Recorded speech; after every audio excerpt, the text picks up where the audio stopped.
뭐 사법 보통 이제 사법부라고 이야기를 하지만은 법적으로는 사법부는 그렇게 행정부나 입법부와는 달리 부가 아니죠. 하나의 집이 아니라 우리나라의 경우에는 3,200명의 판사가 있으니까 3,200개의 부죠. 뭐 부라기보다는 택이라고 해야 되겠네요.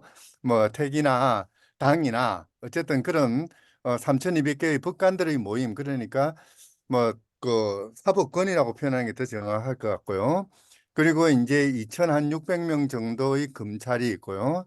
이들이 우리 사회에 우리 현대 사회에 미치는 영향이 너무나 크다 보니까 지금 사법개혁이라든지 또는 검찰개혁은 어떻게 보면 시대의 화두가 되어 있는 것 같습니다. 그 부분의 이야기를 조금 정리를 해보고자 하는데요. 그냥 서론격으로 이 솔로몬이라는 사람이 그린 그림입니다. 이제 그 판결을 기다리면서 보다이트니까 이제 판결을 기다리면서겠죠. 아마 이들의 가족이 한 사람이 지금 재판을 받고 판결이 나오기 직전인 것 같습니다. 두 번째 그림이 연작 그림인데요. 그 무죄 판결을 받고 쓰라는 그림입니다. 제목이 바뀝니다. 판결을 받기 전에 이 그 초조한 피폐화된 자기의 영혼이 빼앗겨버린 그런 삶의 모습에서 무죄 판결을 받으니까 일상으로 돌아오는 거죠. 행복을 되찾게 됩니다. 저는 이 두 개의 그림을 항상 이야기를 하는데요. 이 두 개의 그림에서 가장 중심이 되는 것은 이 가족의 모습이 아니라 두 번째 그림의 그 배경에 실루엣처럼 나와 있는 또 다른 그런 사람들의 모습입니다. 역시 앞서의 그림과 마찬가지로 피폐해 있는 영혼이 빼앗겨 버리는 그런 그 삶의 모습이 그려져 있죠. 법이라는 것은 이렇게 어떻게 보면은 칼날처럼 또는 경우에 따라서는 하나의 폭력으로서 국민들한테 다가간다는 뭐 그런 메시지인 것 같기도 합니다. 어, 사실 어, 뭐 근대화 과정에서 특히 이제 2차 대전이 끝나고 난 뒤에 그러니까 신생 독립국들이 서구법들을 대폭적으로 받아들이는데 그때 이제 법의 역할이라는 것이 사회 발전의 도구, 수단이었다라고 이야기를 합니다마는 실제 그 당시 사회 발전의 수단으로서 근대법을 받아들였던 그 많은 나라들이 성공하는 경우가 거의 없습니다. 오히려 그 법이라는 것은 그러니까 뭐 독재 정권이나 권위주의 정권이 국민들을 억압하는 수단으로 이용되었을 뿐이죠. 물론 이제 그런 법을 받아들여 가지고 유의하게 성공한 나라, 어떻게 보면은 서구화된 데 성공한 나라가 두 개의 나라가 있죠. 그 이제 아시아 사룡이라고 이야기하는 나라 중에서 도시국가를 제외한 대만과 대한민국이 이제 그 전형적인 예인데요. 사실 이제 제1기의 그 근대화 수단으로서의 법이라는 것은 어떻게 보면은 국가법 중심으로 관료법 중심으로 그렇게 작동을 하면서 국가 중심의 성장주의 정책을 펼쳐나가는 수단이 되었는데요. 그러다가 이제 70년대, 80년대 세계화 체제가 이루어지면서 신자유주의의 한 방편으로서 법이라는 것이 도입되고 이 법이라는 것은 시장의 투명성, 공정성을 담보하는 즉 말하자면 재산권을 명확히 하고 거래 비용을 줄이는 수단으로서 법이라는 것이 자리 잡게 됩니다. 이 과정에서 제1기와는 달리 행정권을 중심으로 하는 관료제가 급진적으로 발달하는 제1기와는 다르게 이제 사법이나 또는 사법, 우리나라 이게 한자 말이 좀 이상해요. 똑같은 말 의미 많죠. 그러니까 소위 말해서 민법이나 상법을 바탕으로 해서 법원 체계가 발달을 하게 됩니다. 그 이제 실제 1980년대 전후해가지고 우리나라를 비롯해서 세계적으로 특히 이제 개발도상국의 차원에서는 사법개혁 논의가 불같이 일어납니다. 이때 사법개혁이라는 것은 과거의 국가 중심적인 그런 그 지배체제로서의 법에서부터 시장의 자유를 그 구성하는 그런 법으로 이행하는 그런 과정에서 이제 사법개혁 논의가 나오게 됐고요. 그리고 이제 1990년대 이제 지나가게 되면서 유엔 그 개발 프로그램을 중심으로 해서 인권을 실현하는 삶의 질을 고양하는 그런 그 수단으로서의 법치라는 것이 강조되기 시작합니다. 통상 이제 우리가 사회 내에서 법의 역할 또는 법의 기능이라고 한다면은 특히 이제 우리나라처럼 그 근대화의 그 역사가 길지 않은 그런 체제에서는 이 세 개의 법이 서로 섞여 있다. 뭐 이렇게 보시면 될 것 같습니다. 통상 이제 법 발전이라고 한다면은 특히 이제 우리나라 같은 근대화 과정에서의 법 발전이라고 한다면은 1기, 2기, 3기, 3기로 이어지는 그런 일련의 과정이라고 이야기를 할 수가 있을 것입니다. 뭐 이거는 그렇게 크게 중요한 건 아니고요. 그 이제 과거 우리의 경우에는 권위주의 체제에서 이제 그 법이라는 것이 아주 중요한 그런 통치 수단으로 이용됐었는데요. 실제 어 뭐 박정희 정부 때나 또는 그 전두환 정부 때나 뭐 비슷한데요. 법이라는 것은 단순히 외부에 보여주기 위한 그런 하나의 그 과시용 장식용의 도구 그리고 또 다른 측면에서는 경우에 따라서는 국가의 폭력을 포장하기 위한 수단 그러니까 그 자유당 체제에서 그렇게 일공화국이라고 이야기되는 자유당 체제에서 국가가 통치하는 가장 강력한 수단은 경찰과 깡패였죠. 조폭이었거든요. 그러다가 박정희 정부에 들어서면서 관료제가 도입되고 이 관료제의 작동 형식으로서 법이라는 것이 자리하게 됩니다. 바로 이제 다른 말로 하자면은 국가 관권력이 소통되는 그런 수단으로서 법이 이용되는 그런 방식을 거치게 되는 것이죠. 사실 이제 그러다가 1980년대 이후 넘어서면서 소위 민주화, 절차적 민주주의가 발달하는 그런 시기에 들어서게 되면은 이 법이라는 것은 어떤 의미에서는 과거의 순수한 수단의 지위에서 이제는 권력을 정당화하는 그런 하나의 그 모멘텀으로 작동하게 됩니다.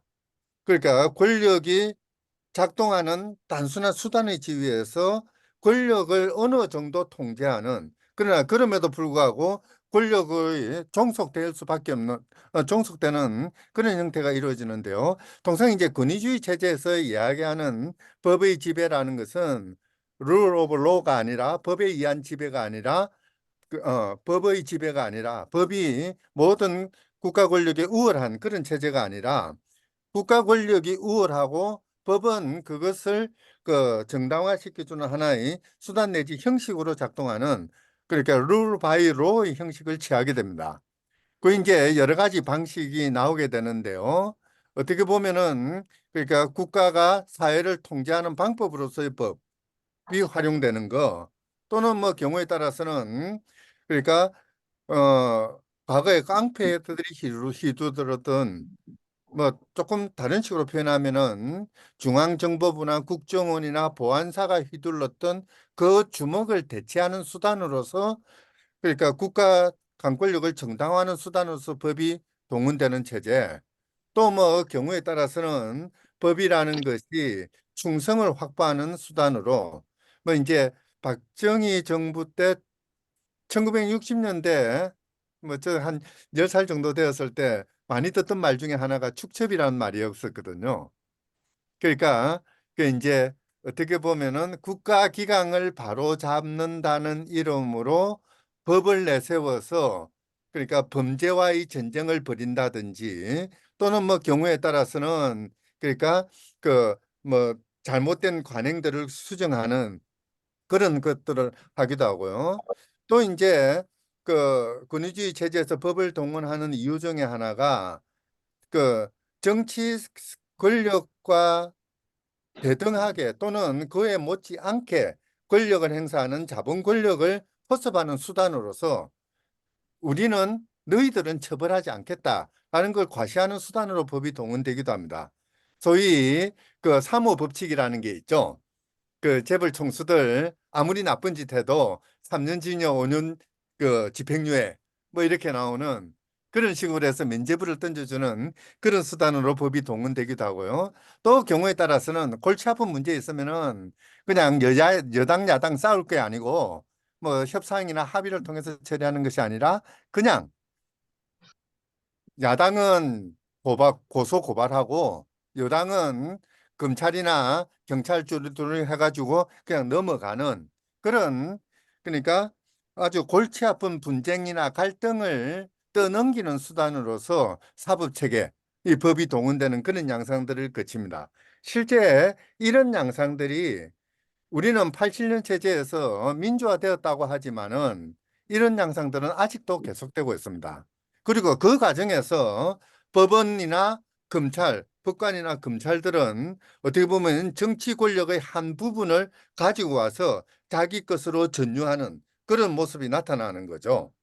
박정희 정부 때 그러니까 고등고시 사법시험 이런 것들이 이루어지면서 철저하게 엘리트주의가 구성이 되고요. 이 엘리트주의의 바탕을 두어서 거기에 합격하면은 바로 영감님, 대감님 아닌 게 다행입니다. 영감이라는 소리를 듣는 그런 모습들이 우리의 그 현실이었는데요. 뭐 이렇게 본다면은 그러니까 국가의 강권력, 권위주의 권력과 이 법조 권력이 서로 공생하는 그런 틀이 바로 이런 전략에 의해서 이루어진다라고 할 수가 있을 것 같습니다. 사실 우리가 법의 지배를 이야기합니다마는 이 법의 지배가 제대로 이루어지려면 이 법이 제대로 만들어져야 됩니다. 법이 제대로 만들어지려면은 대의제가 제대로 이루어져야 되고 그 기초로서 민주주의가 이루어져야 되고 그 기초로서 입헌주의가 이루어져야 되는 그런 틀이기는 합니다. 사실 법의 지배라는 것은 어떻게 보면은 그러니까 그 다수결을 바탕으로 민주주의를 교정하는 수단으로서 일정의 공화주의적인 관점에서 법이라는 공동선을 만들어내고 이것으로서 다수자의 권력을 통제하고 소수자의 자유와 인권을 보장하는 것, 뭐 이렇게 이야기를 하는데요. 그런데 이제 바로 이제 그 틀에서는 이 그 소수자의 인권, 자유와 인권을 보장하는 최후의 보루가 사법권, 법의 집행자로서의 사법권이다라고 이야기를 하긴 합니다. 이게 이제 법의 지배 체제 또는 뭐 입헌주의 체제에서 법률가가 차지하는 역할이라고 할 수가 있는 거죠. 그러나 그럼에도 불구하고 문제는 뭐냐면은 이런 사법관들이 법의 지배를 담보해야 되는 사법관들이 부패하는 경우 그 이제 그 뭐 그 가드는 누가 지킬 것이냐 그 감시자는 누가 감시하느냐 이 문제가 계속해서 나오는 것들이 바로 이런 부분입니다. 사실 이제 바로 요 때문에 그동안 우리나라의 그 민주화 과정과 더불어서 항상 같이 이야기 나왔던 게 사법개혁의 논의들이죠. 민주화라는 것이 군의주의 체제로부터 국민이 주인이 되는 체제로 바뀐다고 한다면은 역시 이 군의주의 권력의 한 부분이었던 사법 권력도 그것이 그러니까 권력에 봉사하는 그런 세력이 아니라 국민의 자유와 권리에 봉사하는 법치주의 보루로서 제자리되게 만들어야 된다는 이런 요청들이 계속 일어났던 것이죠. 그리고 바로 이런 관점에서 사법개혁의 논의점은 판사나 검사 또는 법률가들이 아니라 우리 시민사회여야 된다. 뭐 이런 이야기들을 할 수가 있을 것입니다. 사실 다시 반복하자면은요. 우리나라에서 법치라는 것은 과거에는 권력의 수단이었습니다. 뭐 특별히 법이 독립성을 가지고 있던 그런 것은 아니었고요. 정치 권력을 담보하는 수단이었습니다마는 민주화가 되면서 조금 달라지는 모습을 보이기는 합니다. 이게 이제 뭐 그냥 이렇게 말씀을 드릴게요. 민주화가 되면서 과거에 국가 권력을 장악하고 있던 국정원, 보안사, 기무사 뭐 이런 세력들이 물러나게 됩니다. 그랬을 때 그 그들이 빠져나간 권력의 공백을 바로 그것을 국민들이 차지해야 되는데 우리 사회에서는 무엇이 잘못됐는지 그 공백에 들어간 것은 시민사회 국민들이 아니라 법조 권력이었다는 거죠. 국정원의 권력이 검찰의 권력으로 전환되어 버리고요. 그리고 뭡니까 뭐 기무사나 또는 이런 권력들이 어떻게 보면은 사법관의 권력으로 바뀌어버리는 이런 양상이 이루어집니다. 그리고 여기에 이제 신자유주의가 덮치는 거죠. 그러니까 신자유주의는 어떻게 보면은 정치의 문제 민중의 그 대중들의 어떤 합의의 문제, 공동체적인 삶의 문제를 전부 시장의 문제로 돌려버리고 시장의 문제로 돌려버리기 위해서는 재산권과 거래 비용의 축소라는 것이 아주 중요한 명제로 등장하게 됩니다. 그리고 이걸 담보하는 것이 법 제도인 것이죠. 이제 이러다 보니까 국정원이 차지하고 있던 그런 권력의 공백, 그리고 신자유주의가 요구하는, 그러니까 국가로부터 자유로운 시장의 영역, 이 두 가지가 서로 중첩되면서 이것이 오로지 법률가의 지배 영역으로 편입돼 버리는 그런 현상이 발생합니다. 상당히 많은 그런 여태까지 우리 시민사회에서 저 사람은 법 없이도 살 사람이란 말이 좋은 말이었는데요.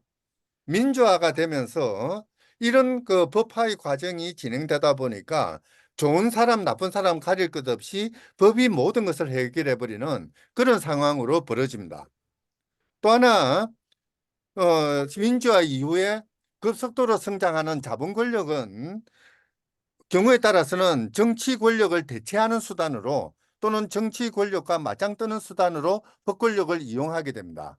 스스로 이제 법무실을 만들고요. 뭐 웬만한 로펌보다 더 큰 그런 법무실이 만들어서 어떻게 보면 구조조정본부 뭐 이런 것들이 되는 그런 형태가 되는 것이죠.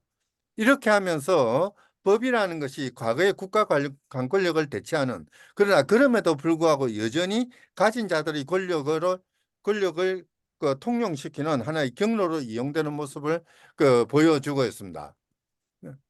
사실 뭐 이런 것들이 어떻게 보면은 우리 87년 6월 항쟁으로 인한 87년 체제의 한계에서부터 시작이 된다라고 할 수도 있을 것인데요. 6월 항쟁에서 민중 권력이 뭔가 과거의 권위주의 세력을 축출해 버리긴 했습니다만은 민중들의 의지에 따른 정부가 들어선 것이 아니라 소위 말해서 신군부와 상김시 자유주의 세력이죠. 이 양자 간의 타협에 의해서 그 87년 체제가 들어섰다는 이것이 이제 또 다른 측면이 될 수가 있을 것 같습니다. 그러니까 강권력이 행사되던 그 부분에 민주주의가 그것을 대체하고 나서는 것이 아니라 이 관권력의 공백을 법치주의라는 이름의 법권력이 대체해 나서는 이제 그런 양상이 벌어지는, 그래서 사법관의 지배라는 그런 틀이 이루어지는 양상을 보이게 됩니다. 바로 이제 최근에 와서 우리가 사법개혁 논의를 하는 것은 바로 이러한 잘못된 또는 경우에 따라서는 87년 한계를 87년 체제의 한계를 극복해 보자. 그래서 법권력까지도 우리의 것, 우리 시민의 것으로 만들어 보자라는 그런 요청이 깔려 있다고 해도 과언은 아닐 것입니다. 이거는 넘어가고요. 사실 뭐 사법 간의 지배 체제가 존재하고 있는 거, 이것을 이제 어떻게 부숴버릴 것인가, 뭐 이게 이제 문제가 되는데요. 우선 뭐 오늘 주제에 따라서 법원 개혁과 검찰 개혁 두 부분으로 나눠서 한번 말씀드리도록 하겠습니다. 사실 우리가 개혁 논의를 할 때는 크게 세 가지 관점에서 접근합니다. 좀 더 합리적이고 효율적으로 전문성을 갖춘 기구를 만들자. 첫 번째고요. 두 번째가 외부 세력으로부터 간섭을 받지 않고 자율적이고 중립적인 공정한 체제를 만들자. 그리고 이제 세 번째가 국민들의 뜻을 받들어내는 그런 체제를 만들자. 이 전문성 또는 합리성에 해도 좋을 겁니다. 독립성, 민주성, 요 세 가지가 보장되는 체제인데요. 사실 우리 법원이나 검찰의 경우에는 이 관료주의 체제에 바탕을 두고 있다 보니까 전문성, 합리성의 부분에서는 타의 추정을 불허한다고 해도 과언은 아닙니다. 상당히 외국의 사법 제도에 비해서 뭐 그런 거거든요. 인도 같은 경우에 한번 그런 어떤 이야기를 들었는데요.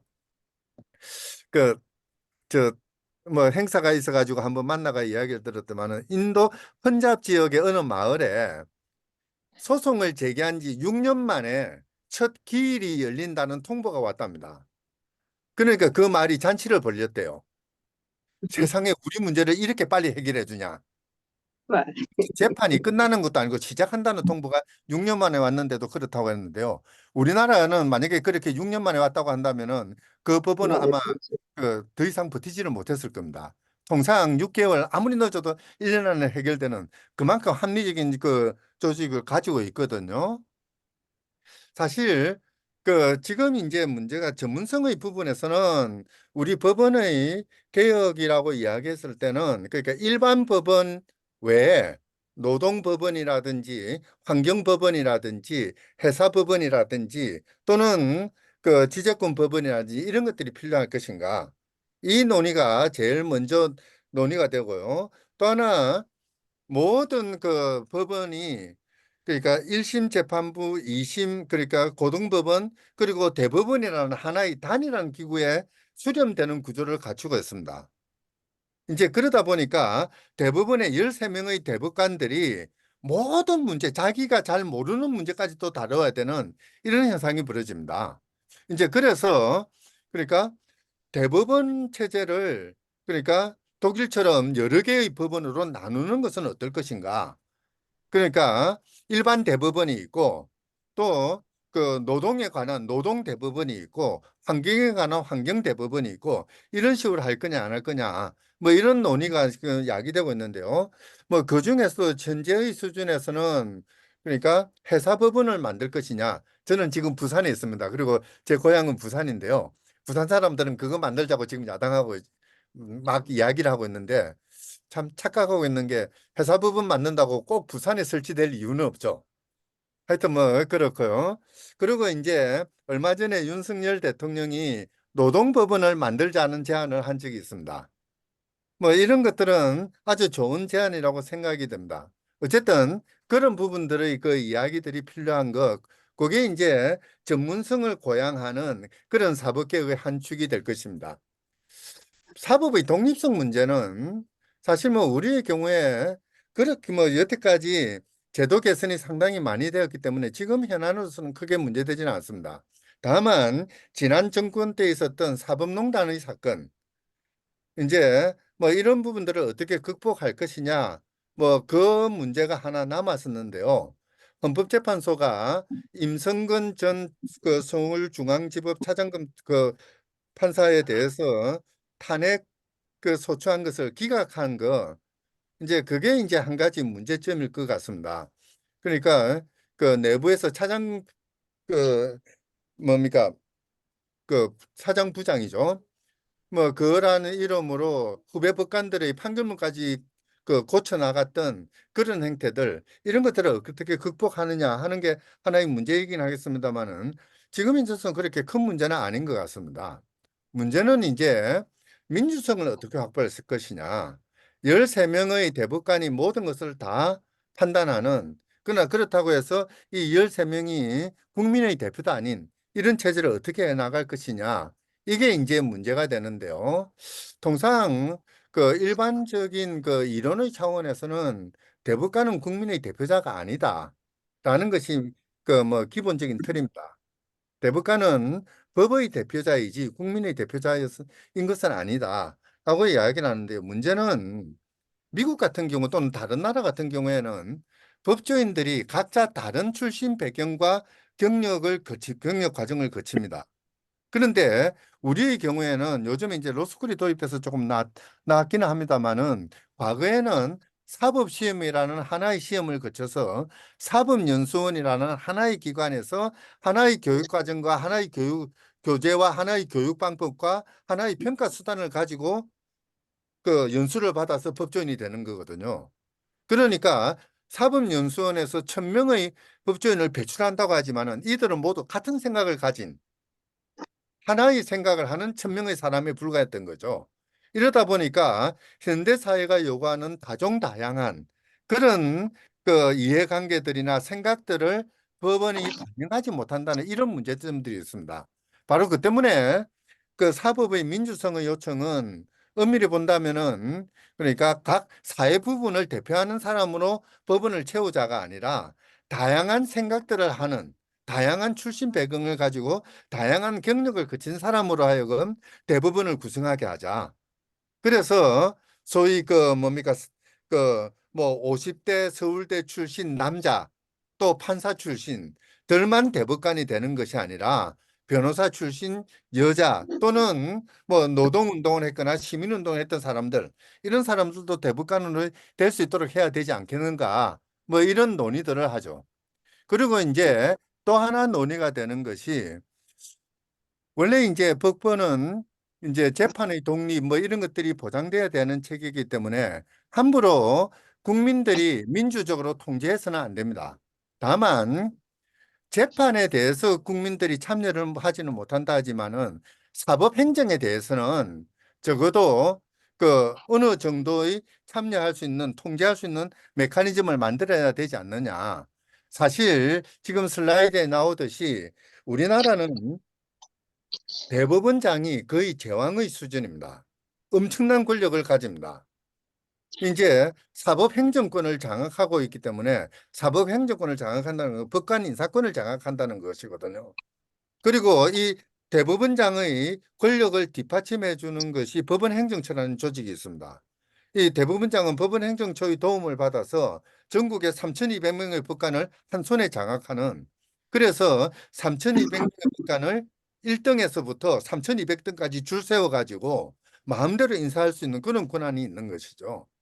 이제 이러다 보니까 대법원장의 기침 하나에 법원의 판결이 바뀌는 이런 현상들이 야기될 수가 있는 것이죠. 문제는 그것에 그치는 것이 아니라 이 대법원장은 국민들이 선출하는 것이 아니고 어떤 다른 선출 절차가 있는 것도 아니고 대통령이 찍어내는 그런 그 대법원장입니다. 유신헌법부터 이런 체제가 만들어졌는데요. 이제 그러다 보니까 이 대법원장의 권력을 풀어헤치지 않는 한 사법의 민주화라는 것은 영원한 과제다. 뭐 이렇게 이야기하지 않을 수가 없습니다. 사실 특히 이제 문제가 이제 법관 인사의 문제인데요. 이 법관 인사를 통해서 대법원장이 3,200명 법관을 마음대로 통제하는 이런 체제를 그 해체해야 되지 않느냐는 생각을 합니다. 여태까지 그 대법원장 대법관 임명 제도는 이렇게 표로 정리를 했습니다만은 사실 1972년 유신헌법 이후로 전부 대통령이 대법원장을 임명하고 대법원장이 대법관을 지명하는 이런 구조로 되어 있다 보니까 결국 그 사법부가 대통령 권력에 그 종속되는 이런 양상이 벌어지고 그 틀에서 법의 독립성 또는 사법의 독립성이 보장되지 못하는 모습이 만들어지고 있는 거죠. 이런 것들을 해체하는 그런 그 개혁의 과정들이 필요할 겁니다. 지금 대법관 후보 추천위원회 같은 것들도 뭐 구성이 돼가지고 대법관들의 그 임명을 좀 더 민주적으로 하는 것처럼 보이긴 합니다만은 사실 여기에 나와 있듯이 이 대법관 후보 추천위원회가 실질적인 기능을 할 수 있는 구조는 아닙니다. 전부 그 뭡니까 이 그 정치 권력에 예속돼 있는 그런 사람들이 중심으로 구성되는 그런 구조를 가지고 있다 보니까 별다른 기능을 하지 못하는 그런 그 모습을 보이고 있고요.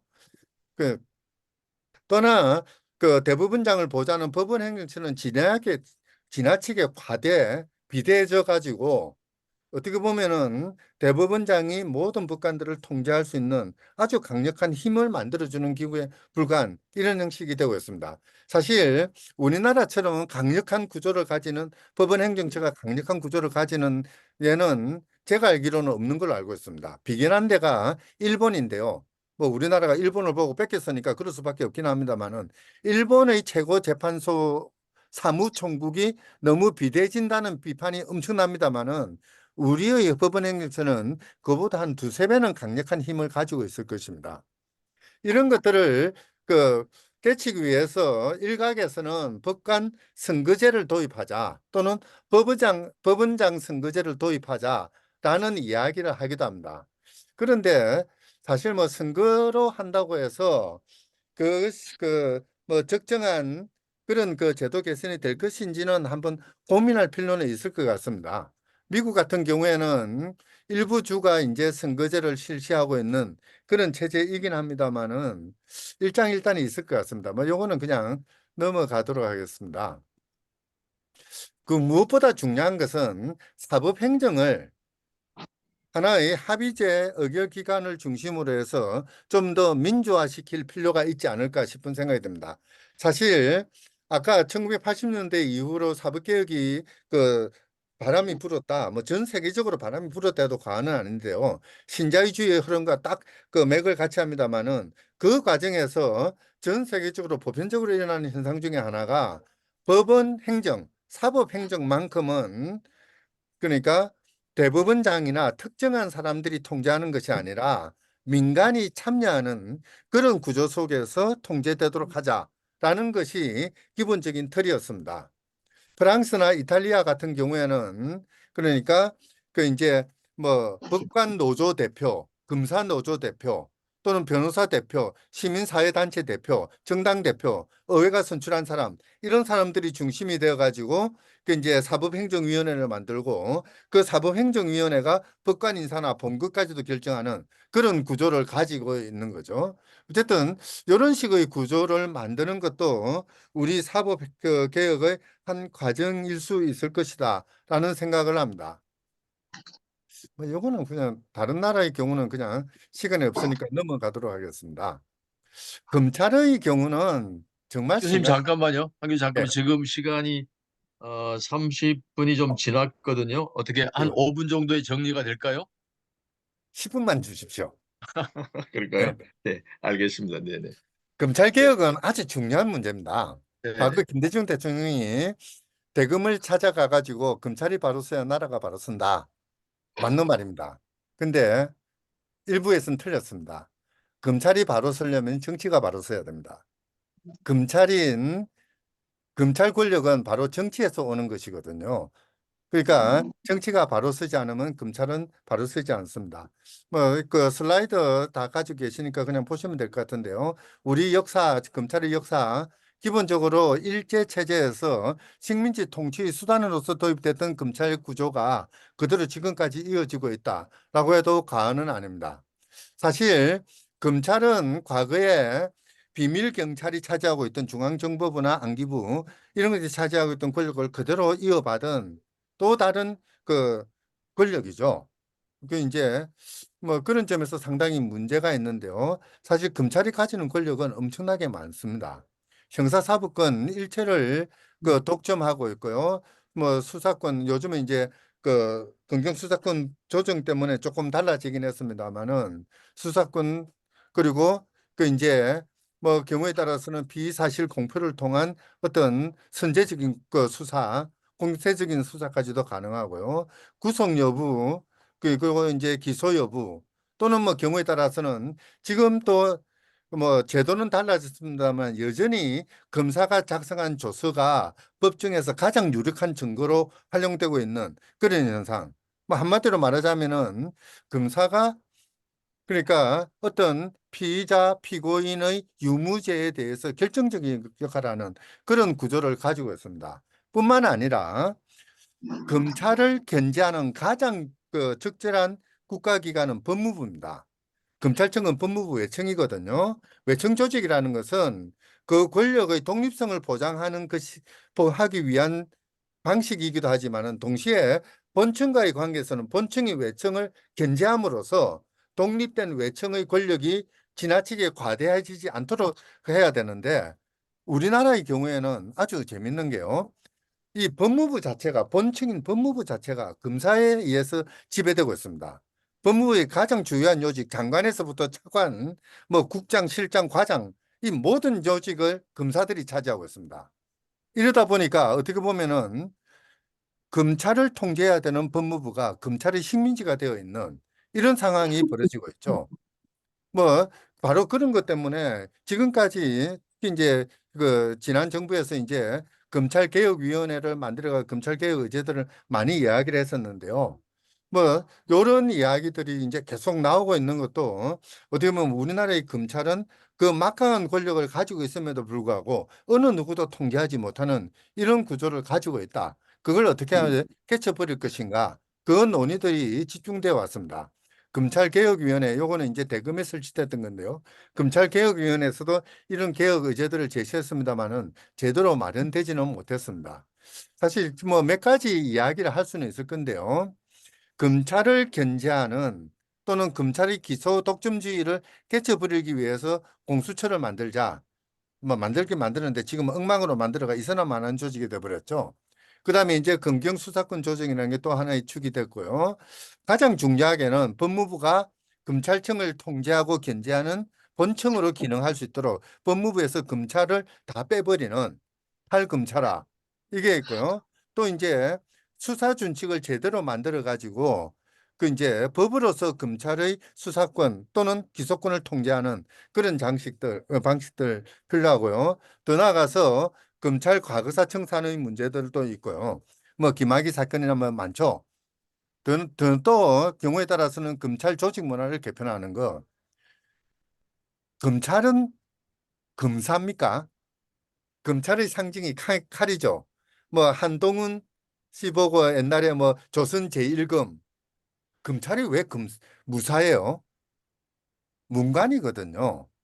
그런데 마치 검찰은 칼을 휘두는 일본의 사무라이 같은 그런 존재 또는 뭐 조금 나쁘게 하면 조폭 같은 존재 뭐 이런 식으로 그 이야기가 되다 보니까 검찰 내부의 조직 문화가 철저하게 상명하복 구조, 가부장적인 틀 이런 쪽으로 일관되어 있습니다. 이런 것들을 어떻게 개편할 것인가 하는 게 검찰의 주된 개혁론입니다. 문제는 지금 검찰공화국 이야기하고 검찰개혁을 이야기하면서 이 많은 과제들 중에서 오로지 검찰의 수사권을 박탈한다.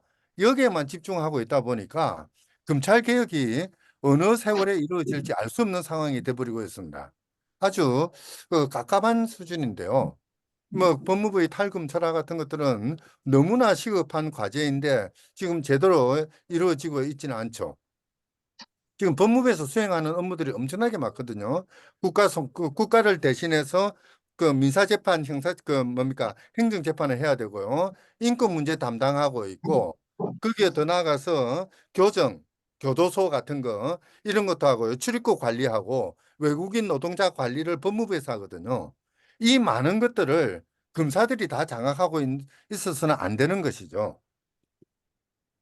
또 이제 뭐 경우에 따라서는 수없이 많은 국가기관의 검사들이 파견해서 이 검사들이 그 기관들을 장악하는 그런 모습을 또 보이기도 합니다. 뭐 어떤 경우에는 국회에 검찰이 파견돼서 국회의원과 사건 거래를 하는 그런 측면도 있기도 하고요. 뭐 금융감독원이나 이런 데도 검찰이 파견되어서 뭐 그 이제 그 어떤 통로를 마련하는 그런 그 측면도 없지 않아 있는 것이죠. 또 특히 이제 이 정권에 와서 아주 강하게 나타나는 현상 중에 하나가 2,300명, 2,600명입니다. 검찰 조직 중에서 특수사건 수사, 뭐, 그 뭡니까?